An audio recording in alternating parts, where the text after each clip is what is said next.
আমন্ত্রণ জানাচ্ছি প্রিয় দর্শক, মানচিত্র নিয়মিত আয়োজন কথোপকথনে। আগামীকাল 12ই ফেব্রুয়ারি বাংলাদেশে ভোট। এই উপলক্ষে জামাত এনসিপি জোটের ভারত বিরোধী প্রচার তুঙ্গে উঠেছে। তবে 24 জুলাই আগস্টের মতো রাজপথে উচ্চকিত নয় এবার প্রচার চলছে ভারত বিরোধিতা কিছুটা গোপনে। প্রচার চালানো হচ্ছে ভারত নাকি বাংলাদেশ আক্রমণের জন্য তৈরি, সীমান্তে যুদ্ধ প্রস্তুতি শেষ করেছে ভারত, নির্বাচনে সহিংসতা হলে এবং জামাত জোটের জেতার পরিস্থিতি এলে ভারত নাকি হামলা করবে। এই থিওরি পাকা করার উদ্দেশ্যে প্রচার চলছে নির্বাচনে বাংলাদেশ নিরাপত্তা বাহিনীগুলো, বিশেষ করে সেনাবাহিনীর মধ্যে সাজো সাজো রব যে উঠেছে। তার কারণ এটাই যে ভারত আক্রমণ করবে, সীমান্ত পেরিয়ে বাংলাদেশে ঢুকে বুথ দখল করবে, ভণ্ডুল করবে ভোট। তাই শুধু ভোট কেন্দ্রে সেনা রাখা হয়েছে ভোট কেন্দ্রের ভেতরে তাই নয়, বুথের ভেতরেও সেনা এবং সীমান্তে পর্যন্ত সেনাবাহিনী মোতায়েন করেছে বাংলাদেশ। কড়া নিরাপত্তা ব্যবস্থা নেওয়া হয়েছে। সোশ্যাল মিডিয়ার খবরে বলছে সীমান্তেও বিজিবি ছাড়া সেনা মোতায়েন হয়েছে। উপলক্ষ নির্বাচন বটে, তবে আসল কারণ ভারতীয় সেনার মদতে ও প্রত্যক্ষ অংশগ্রহণে ভারতে আশ্রয় নেয়া বিপুল সংখ্যক আওয়ামী লীগ সমর্থকরা নাকি এই সুযোগে বাংলাদেশে প্রবেশ করে গৃহযুদ্ধ শুরু করে দেবে, দেশ দখল করে নেবে। এসব খবরের কতটুকু সত্যি, কতটুকু জল্পনা, কেন এই নতুন করে ভারত বিরোধী প্রচার, এই নিয়ে এখনকার প্রতিবেদন।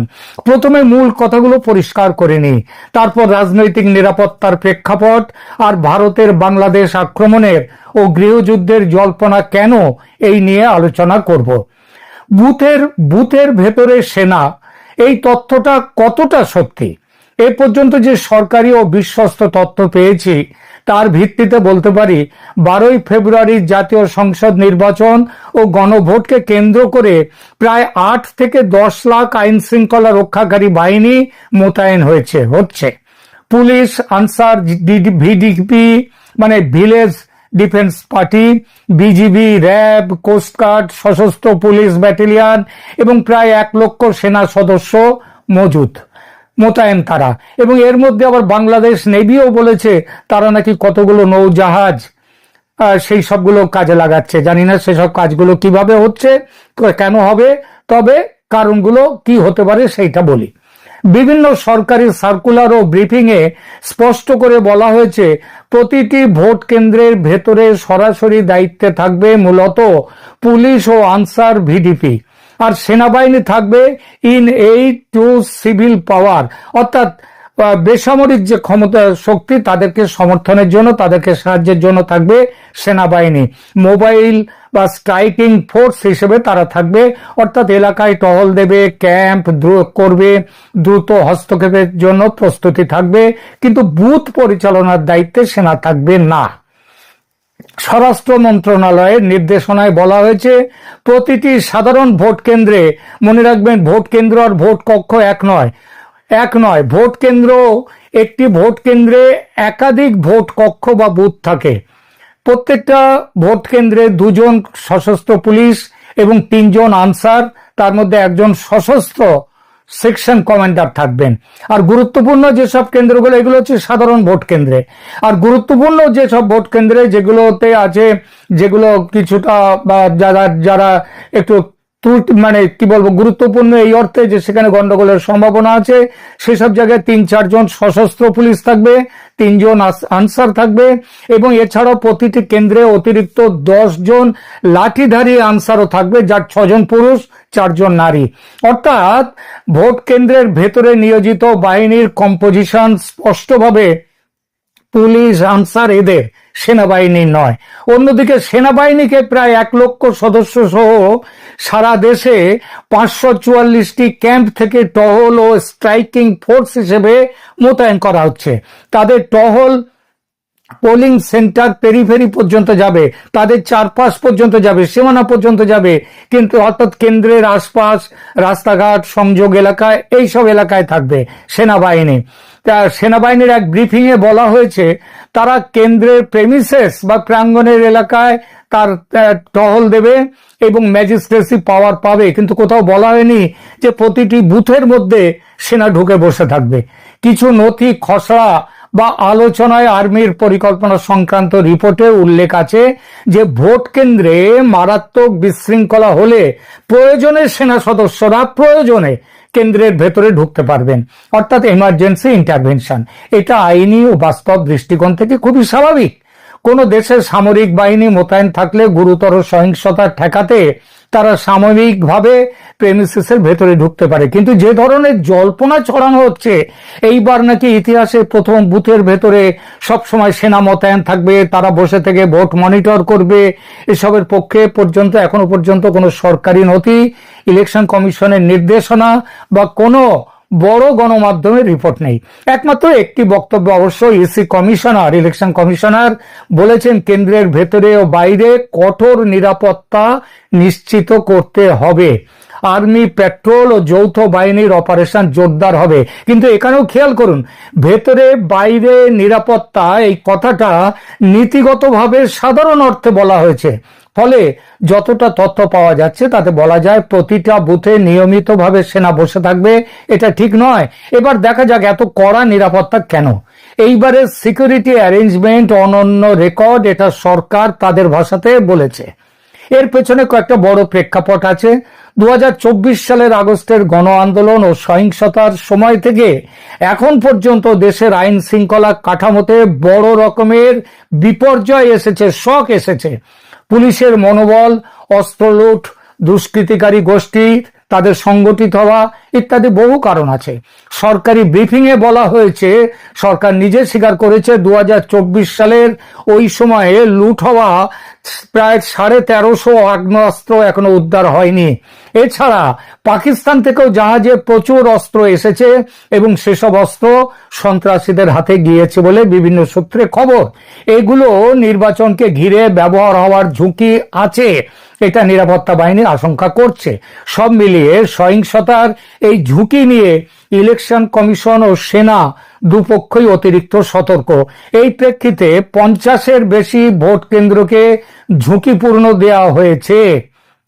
পুলিশ জানিয়েছে প্রায় 43,000 কেন্দ্রে 24,000 বুথ হচ্ছে হাই বা মডারেট রিস্কের।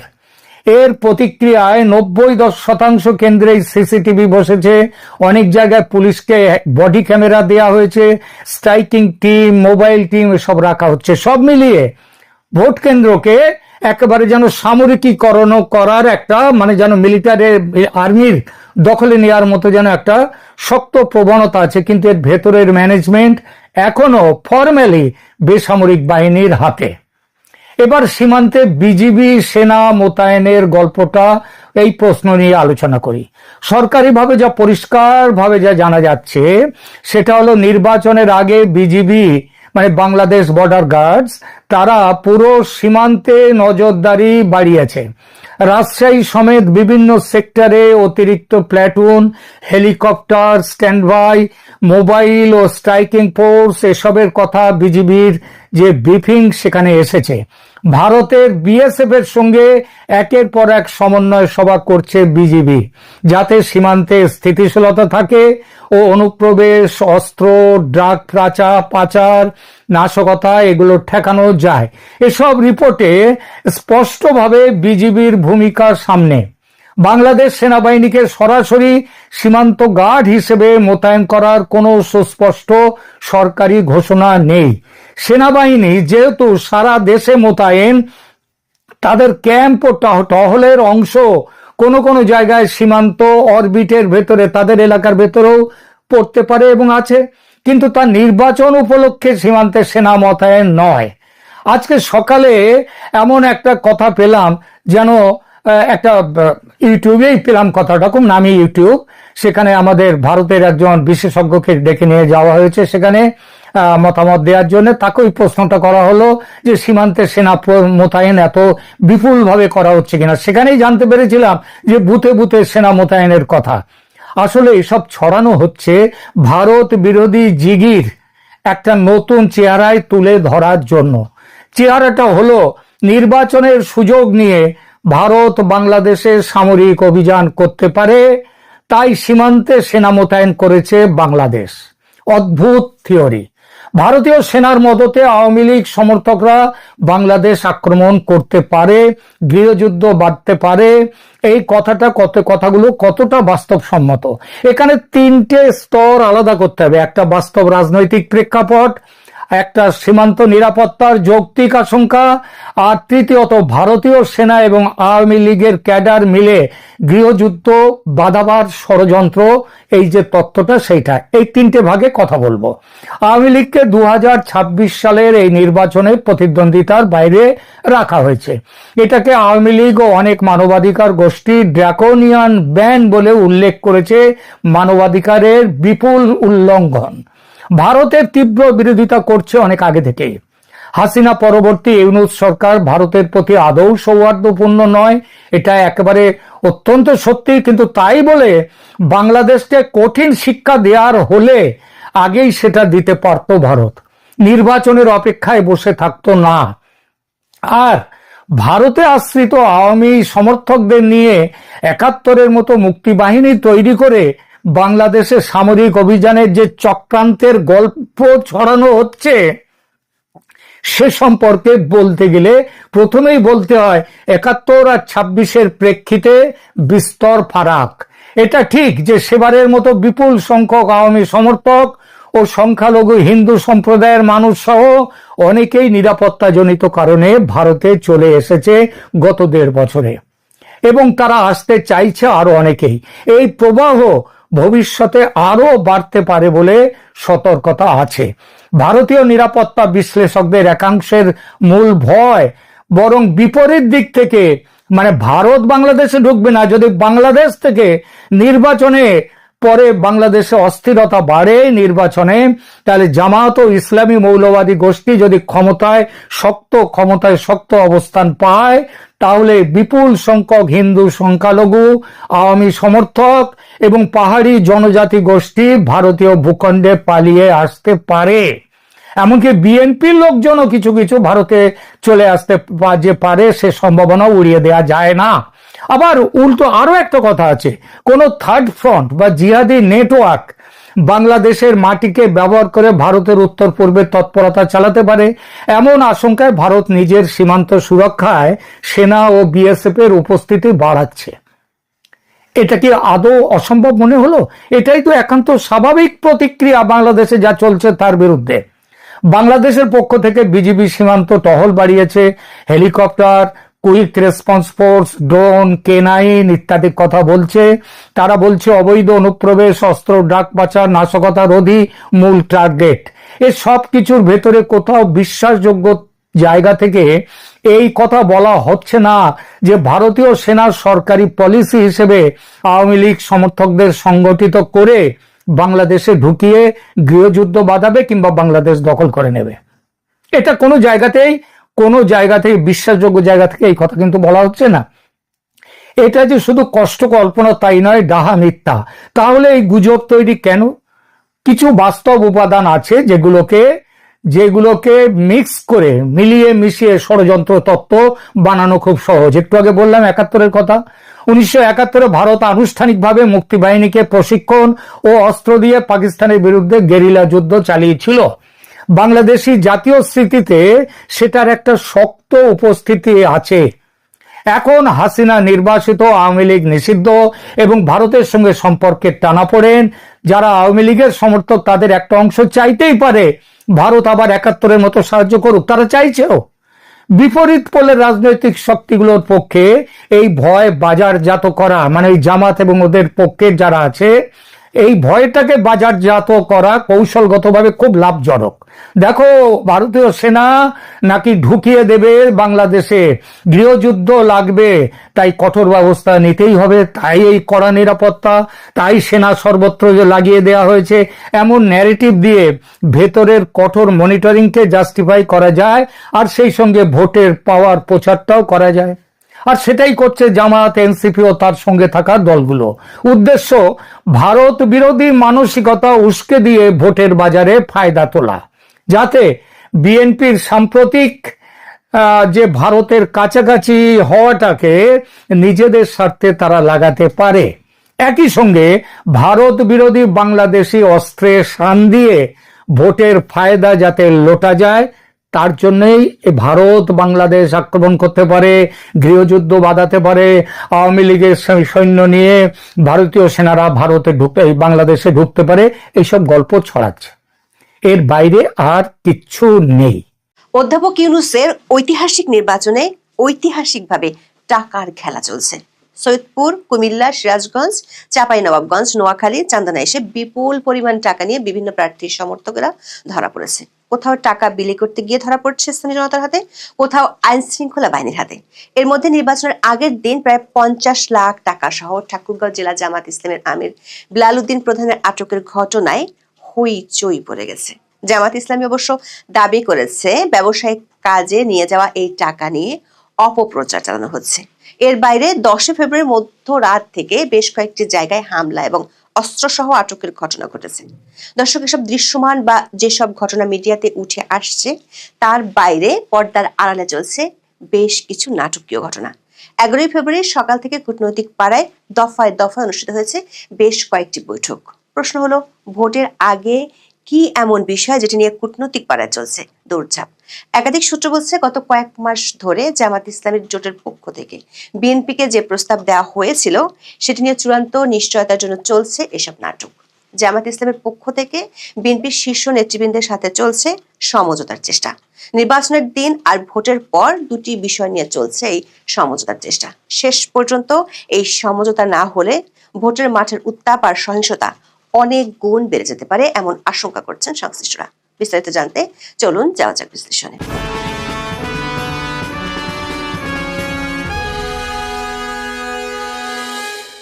10 ফেব্রুয়ারি মধ্যরাত থেকে দেশের বিভিন্ন অঞ্চলে ভোটারদের মাঝে টাকা বিলির সময় হাতে নাতে ধরা পড়ার খবর প্রকাশিত হচ্ছে গণমাধ্যমে, ভিডিও ভাইরাল হচ্ছে সামাজিক মাধ্যমে। চট্টগ্রাম 14 আসনের চান্দনা উপজেলায় নগদ 10.5 লাখ টাকা সহ একটি মাইক্রোবাস জব্দ করে সেনাবাহিনী। মঙ্গলবার গভীর রাতে উপজেলার আব্দুল বরিহাট এলাকা থেকে মাইক্রোবাসটি আটক করা হয়। কুমিল্লা, সিরাজগঞ্জ, চাঁপাইনবাবগঞ্জ ও নোয়াখালীতে ভোটারদের মাঝে টাকা বিলির সময় হাতে নাতে ধরা পড়ার ভিডিও সামাজিক মাধ্যমে ভাইরাল হয়েছে। 11 ফেব্রুয়ারি দুপুরে কুমিল্লার মুরাদনগর উপজেলার ছালিয়াকান্দি এলাকা থেকে বাজারের ব্যাগে থাকা 2 লাখ টাকার মাওলানা হাবিবুর রহমান হেলালিকে আটক করা হয়। হেলালি কুমিল্লা 3 আসনে জামায়াত ইসলামীর মনোনীত প্রার্থী ইউসুফ হাকিমের ছালিয়াকান্দি ভোট কেন্দ্রের প্রধান সমন্বয়ক। তবে বেশি হইচই ফেলেছে সৈয়দপুর বিমানবন্দরে অর্ধ কোটি টাকা নিয়ে আটক হওয়ার খবর। একাধিক গণমাধ্যমের খবরে বলা হয়েছে, ভোটের আগের দিন নীলফামারীর সৈয়দপুর বিমানবন্দরে বিপুল পরিমাণ টাকা সহ জামাত ইসলামের এক নেতাকে আটক করেছে পুলিশ। তার নাম বিলাল উদ্দিন প্রধান, তিনি ঠাকুরগাঁও জেলা জামাতের আমির। পুলিশ ও বিমানবন্দর সূত্রে জানা গেছে, ঢাকা থেকে ইউএস বাংলার একটি ফ্লাইটে সৈয়দপুর বিমানবন্দরে নামেন বিলাল উদ্দিন। এ সময় তার কাছে থাকা ব্যাগ তল্লাশি করে বিপুল পরিমাণ নগদ টাকা উদ্ধার করা হয়। আটকের পর সাংবাদিকদের হাতে আসা একটি ভিডিওতে বিলাল উদ্দিনকে বলতে শোনা গেছে, টাকার পরিমাণ প্রায় 60 লাখ, এটি তার ব্যবসার টাকা। জামাত ইসলামের পক্ষ থেকে তৎক্ষণাৎ সংবাদ সম্মেলনের আয়োজন করে দাবি করা হয়, সৈয়দপুর বিমানবন্দরে ঠাকুরগাঁও জেলা জামাত ইসলামের আমির বিলাল উদ্দিনের কাছে টাকা তার ব্যবসার।